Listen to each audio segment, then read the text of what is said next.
Só com o cupom FBUTEC você ganha até R$100 de bônus para apostar na KTO. Tá esperando o quê? Link na descrição. Que é isso que, na verdade, o que deu toda a confusão, que o Monark defendia, etc e tal. O direito de você defender qualquer coisa, ainda que seja contra a vida de outras pessoas, né?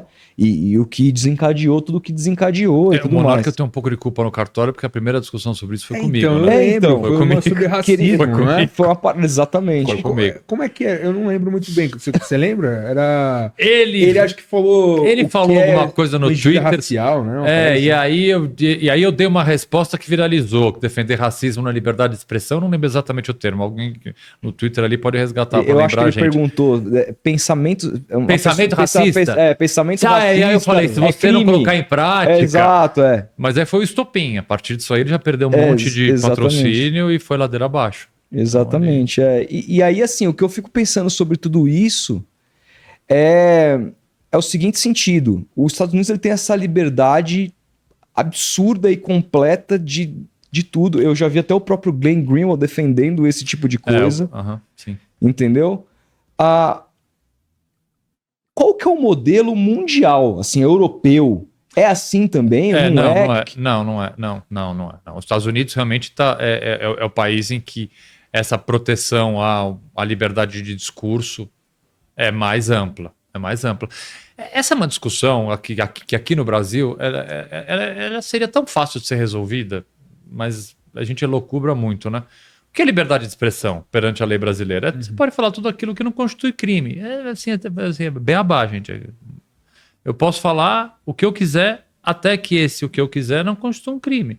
Eu posso dar a opinião que eu quiser sobre qualquer tema, com palavras duras até. Eu não posso cometer um crime contra a honra, por exemplo. Eu posso não gostar de vocês. Você pode ser processado. Eu não posso xingar vocês, que eu vou estar cometendo uma injúria. Eu não posso falar que vocês cometeram um crime, que eu vou estar cometendo uma calúnia. Eu não posso dizer que vocês... É um podcast tão merda que as pessoas tinham que invadir aqui o estúdio. E quebrar tudo. Que eu estou incitando um crime. Eu posso falar, o Supremo erra, o Supremo é o pior tribunal do mundo... Posso fazer tudo isso. Eu não posso falar, venham aqui, quebrem o Supremo inteiro. Eu não posso falar, venham aqui, sentem a mão na cabeça do Alexandre de Moraes. Não, porque isso é crime. Qual é a linha que divide liberdade de expressão e não liberdade de expressão? A lei. Simples. Não precisa ser PhD em nada. É bem simples. O limite da liberdade de expressão é a lei. Ponto. E a lei está lá escrito. O que eu posso, o que eu não posso. Eu não posso incitar crime. Eu posso falar o que eu quiser, de quem eu quiser. Eu só não posso incitar alguém a praticar um crime contra essa pessoa que eu estou falando mal, que eu discordo, que eu odeio, que eu quero que... E eu não posso xingar, eu não posso acusar ela de um crime, eu não posso difamar, porque a lei diz que eu não posso. A lei diz que... Augusto, e o nazismo? Tem uma lei específica no Brasil, incitação ao nazismo. Eu não posso portar insígnias do nazismo, não posso andar, por exemplo, com uma camiseta com uma suástica. Augusto, e o comunismo? Por que o comunismo pode e o nazismo não? Porque o comunismo não tem uma lei. Se fizerem uma lei, vai ser proibido. Por que eu não posso sair com a suástica nazista e posso sair com a foice e o martelo? Porque tem uma lei que fala que não pode... E não tem uma lei que fala que não pode, foi esse martelo. Acabou, é a lei, bicho. Não precisa devagar. E com relação a, por exemplo, esse tipo de coisa, que, pegando mais uma vez o exemplo do Monark, eu lembro que quando Alexandre de Moraes deu, acho que a última decisão dele, que ele meteu aquela live do argentino, que botava sob desconfiança o sistema... eleitoral brasileiro, isso também é crime constitucionalizado de alguma maneira, você colocar sobre dúvida enfim... Não, depende de como você falar, não. Se você trouxer argumentos, ainda que possam ser argumentos completamente inválidos. Agora, é que essa linha... Essa interpretação, é curioso isso, né? Essa interpretação, ela pode ser um pouco tênue. Né?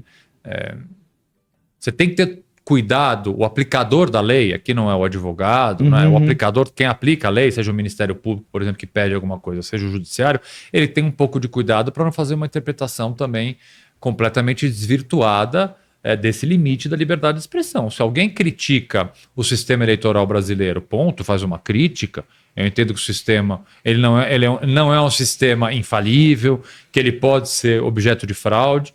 Um posicionamento meu. Não tem argumento, não tem fundamento, mas assim, posicionamento meu. Agora, assim, deixem de votar, essa eleição está fraudada, não vamos aceitar o resultado da eleição. Entendeu como esse tom e essa interpretação é diferente?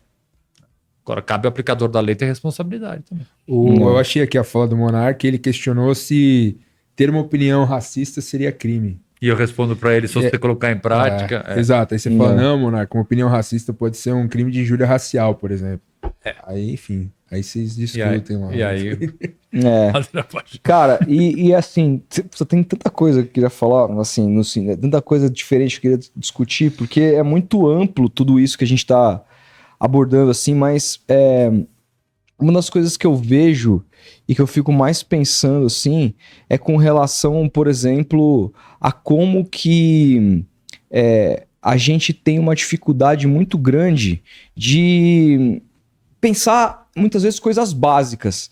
Por exemplo, você falou sobre a questão do racismo, que ele é uma injúria. Tá, mas aí para ele ser uma injúria, eu tô tentando aprender também aqui. Tipo, por exemplo, alguém precisa se sentir ofendido e processar a pessoa. São duas coisas diferentes. Ou, tipo, institucionalizar uma coisa... Foi racista, você feriu um sistema, muitas pessoas que não necessariamente precisam te processar para aquilo. Qual que é o... Injúria racial e racismo são dois crimes diferentes, mas hoje eles estão equiparados por um julgamento do Supremo e por uma alteração legal. Os efeitos, eles são equiparados, o que para mim está absolutamente correto. Injúria racial é destinada a uma pessoa só, racismo é uma coletividade, mas na prática, essa conduta hoje ela é equiparada, o que volto a dizer, para mim está correto. E aí, assim, o que eu sempre pensei é assim, os efeitos, né? A gente já viu muita gente conhecida ter comportamentos e falas abjetas e racistas. Uhum. Gente, inclusive, da área jornalística, nossa, que perdeu seus respectivos empregos, etc. Caso do William Vac, né? Gente que também atacou a classe LGBT pra caralho e tudo mais, e fez falas abjetas sobre isso. E aí, quando a gente vê o Monark é um bom exemplo, voltando nisso, porque quando ele fala especificamente sobre aquela questão do nazismo, imediatamente tem um efeito muito imediato sobre a vida dele, sobre a carreira dele, que é, cara, ali todos os patrocinadores foram embora, uma coisa... E que com razão, não tô dizendo que, pelo contrário... que participaram do Flow pediram pra tirar o episódio, falaram, pessoas que iriam, desistiram de ir e tudo mais. Agora, por que a gente não conseguiu ter ainda, na sua visão, comportamentos parecidos de uma classe quando pensamentos racistas são colocados, pensamentos homofóbicos são colocados, é falta de apoio da sociedade como um todo para com esses temas, ou é uma força maior de uma comunidade judaica em detrimento de uma comunidade negra no Brasil? Uma dúvida que eu sempre tive. Eu vejo da seguinte forma, eu acho que o racismo, com certeza o mais forte deles, é estrutural. Racismo é estrutural no Brasil. Sem dúvida. Né? O machismo é estrutural no Brasil. E tudo que é estrutural, ele demanda uma desconstrução. Né? Ele demanda uma desconstrução. E uma desconstrução que ela não acontece do dia para a noite. Não acontece rápido. Se a gente for pensar há 20 anos atrás, que do ponto de vista histórico é ontem, 20 anos na história é nada, né? Nada. 20 anos é vírgula. Piadas de cunho racista, homofóbico, machista eram completamente aceitas. Sim. Completamente. Os trapalhões, colocavam um Mussum. Completamente aceitas. É preciso uma desconstrução. Tem o Adilson Moreira, que é um jurista que eu gosto muito, fala sobre o racismo recreativo. Né? Não existe isso, mas o que você precisa entender é que essa desconstrução de uma sociedade estruturalmente racista, machista, misógina, homofóbica, ela demora tempo. Eu acho que nós estamos hoje num momento muito melhor que nós estávamos há alguns anos atrás. Infelizmente, tem números que, não vou dizer que dizem ao contrário, mas que apontam para uma realidade muito difícil, quantidade de feminicídios, a quantidade de ataques racistas que ainda existem, a quantidade de ataques homofóbicos. Infelizmente, esses números não acompanham a redução de uma tentativa de desconstrução dessa estrutura tão antiga no nosso país. Uhum. Há um descompasso. Uhum. Há um descompasso. Eu gostaria de acreditar que a gente conseguisse essa desconstrução de forma mais rápida. Eu estaria me iludindo um pouco, né? Achando que isso vai acontecer. Então, punições, não apenas dentro da justiça, mas punições como as que foram feitas com o Monark. Mas o cancelamento. Não, cancelamento não, bicho. Não é cancelamento. É uma marca não querendo estar do lado de uma pessoa que tem um posicionamento absolutamente racista. Uhum. Ponto. É papel da marca. Mas a marca não faria isso há 15 anos atrás. Bom, que bom que tá fazendo agora. Porra. Evoluímos. Que bom que tá fazendo agora. Agora eu vou criticar? Não, que bom. Que bom. Acho que digo assim, mais, é um passo. O próprio, assim, empresas que de alguma maneira ali mantinham ele em evidência, com o próprio Google, com o YouTube, etc e tal, proibiram que ele monetize os conteúdos não que ele monetize, que ele apareça. Hoje em dia não é mais, ele pode fazer, ele não pode aparecer. Isso não é uma decisão do STF, é uma decisão de uma empresa norte-americana privada. Uhum. Sim. Então, é por aí. Agora, do ponto de vista da lei, a gente evoluiu, você acha? Evoluiu sim do ponto de vista da lei, da aplicação da lei. É óbvio que assim, o cenário ainda é muito ruim. O cenário é muito ruim, tem muito para melhorar. Mas eu vejo